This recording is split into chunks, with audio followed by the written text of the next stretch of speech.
ഇന്ന് ഒരു പുറത്തു വന്ന ഒരു ശബ്ദരേഖയുണ്ട്.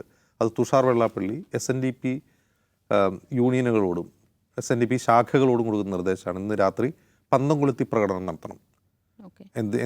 എന്തിനെതിരെയെന്ന് അറിയില്ല. അതായത് വെള്ളാപ്പള്ളി നടേശനെതിരെ ഉയർന്ന ആക്ഷേപങ്ങൾക്കെതിരെ ഒരു പന്തം കൊളുത്തി പ്രകടനം നടത്തണം എന്നും അദ്ദേഹം പറയുന്നു.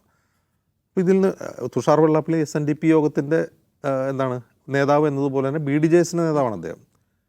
അപ്പോൾ ഇതിലൊരു രാഷ്ട്രീയ ദുഷ്ടലാക്കുണ്ട്.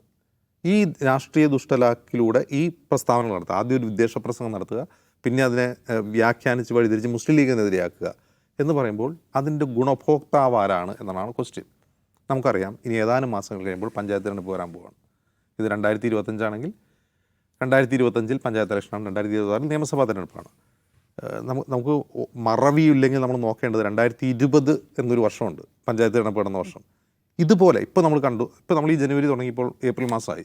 ഈ ഏപ്രിൽ മാസത്തിനിടയിൽ വർഗീയത എന്ന് പറയുന്ന, പച്ച വർഗീയത എന്ന് പറയുന്ന വർഗീയ പരാമർശങ്ങൾ, വിദ്വേഷങ്ങൾ എത്ര ഇൻസിഡൻറ്റ് ഉണ്ടായിട്ടുണ്ട് ഒന്ന് എണ്ണി നോക്കിയാൽ മതി. എത്ര ആളുകൾ വർഗീയ PC ജോർജ് ആകട്ടെ, ഇപ്പോൾ വെള്ളാപ്പള്ളി നടേശനാകട്ടെ, എത്ര പേർ വർഗീയ പരാമർശം നടത്തുന്നുണ്ട്. ഇതേ സെയിം സിറ്റുവേഷനായിരുന്നു 2020 ഉണ്ടായിരുന്നത്. 2020 ഈ പറയുന്ന പാലാ ബിഷപ്പിൻ്റെ നാർക്കോട്ടിക് ജിഹാദ് ഓർക്കുന്നുണ്ടാവും. ഏറ്റവും കൂടുതൽ വിദ്വേഷ പരാമർശം നടക്കുകയാണ്. അപ്പോൾ ഇതൊന്നും ആളുകൾ വെറുതെ പറയുന്നതല്ല, ഇമോഷണലായി പറയുന്നത് പോലും അല്ല. ഒരു വിഷമം. അപ്പോൾ വെള്ളാപ്പള്ളി നടേശൻ മലപ്പുറത്ത് വന്നിട്ട് ഈഴവർക്ക് ഒരു കോളേജില്ല, സ്കൂളില്ല എന്ന് കണ്ട് വിഷമത്തിൽ പറയുന്നതേ അല്ല അത്. അങ്ങനെ വിഷമം ഉണ്ടായിരുന്നെങ്കിൽ കഴിഞ്ഞ 8 വർഷം ആ വിഷമം മാറ്റാൻ വേണ്ടി പിണറായി വിജയനോട് പറയുമായിരുന്നു, അല്ലേ? ആ വിഷമം മാറ്റാൻ വേണ്ടി തന്നെ ഞങ്ങൾക്ക് കോളേജില്ല, ഞങ്ങൾക്ക് തരണം എന്ന് അദ്ദേഹം ഒരു വാക്ക് മിണ്ടിയതായിട്ട് കേട്ടിട്ടുണ്ട്. മലപ്പുറത്ത് ഞങ്ങൾക്ക് വിദ്യാലയമില്ല. അതൊരു സീരിയസ് കൺസേൺ ആണെങ്കിൽ, അതൊരു പ്രശ്നമാണെങ്കിൽ അത് ഒരു പ്രാവശ്യമെങ്കിലും ഇത് പറയണ്ടേ? ഇപ്പോൾ പോലും അദ്ദേഹം വിശദീകരിച്ച് പറയുന്നത് എന്താണ്? UDF ഇറങ്ങിപ്പോയിട്ട് പോലും ഞങ്ങൾക്ക് തന്നില്ല എന്നാണ്.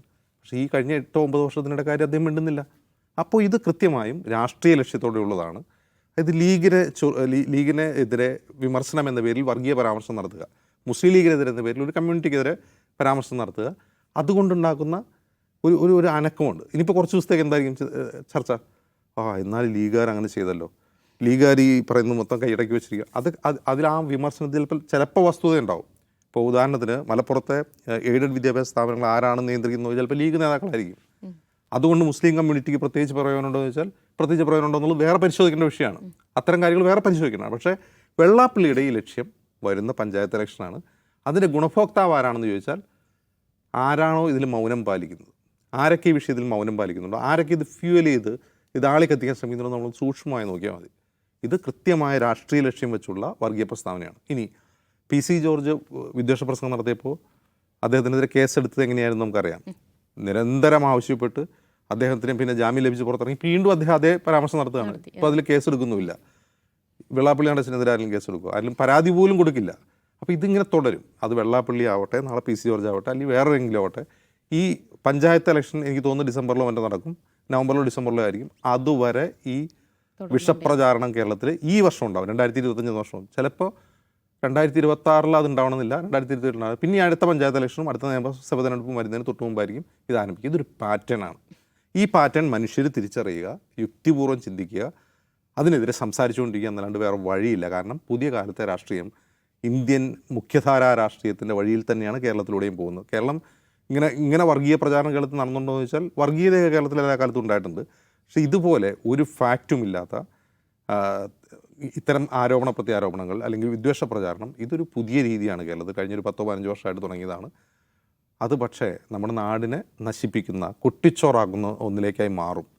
ഇത് ദിവസവും കേട്ടുകൊണ്ടിരിക്കുമ്പോഴേ നമുക്ക് ചിലപ്പോൾ ഇപ്പോൾ ഈ വെള്ളാപ്പള്ളി നടേശനെ വിമർശിക്കുന്ന ആളുകൾ ഇപ്പോൾ വിമർശിക്കുന്നുണ്ട്, ഇതെന്താണ് ഇയാൾ പറയുന്നത് പലരും ചിന്തിക്കുന്നുണ്ടാവും. നിഷ്പക്ഷമതികളായ മനുഷ്യർ കുറേ നമ്മളിത് കേട്ട് കഴിയുമ്പോൾ ഇതൊക്കെ ശരിയാണ് നമുക്ക് തന്നെ തോന്നും. ഈ പറയുന്നത് നമുക്ക് തന്നെ തോന്നും, ഇതൊക്കെ ശരിയാണല്ലോ എന്ന് തോന്നും. അത് തന്നെയാണ് അവരുടെ ലക്ഷ്യം. ഒരു നുണ പലവട്ടം ആവർത്തിക്കുക, ഒരു വിഷപ്രചാരണം നിരന്തരം ആവർത്തിക്കുക, അത് ജനങ്ങളിലേക്ക് ഇൻഫിൽട്രേറ്റ് ചെയ്യുക, അവരെ സ്വാധീനിക്കുക എന്നുള്ളതാണ് അതിൻ്റെ ലക്ഷ്യം. ഈ 2025 വർഷമായിരിക്കും 2020 ശേഷം ഏറ്റവും കൂടുതൽ വിഷപ്രചാരണം നടക്കുന്നൊരു വർഷമായി രേഖപ്പെടുത്തപ്പെടും.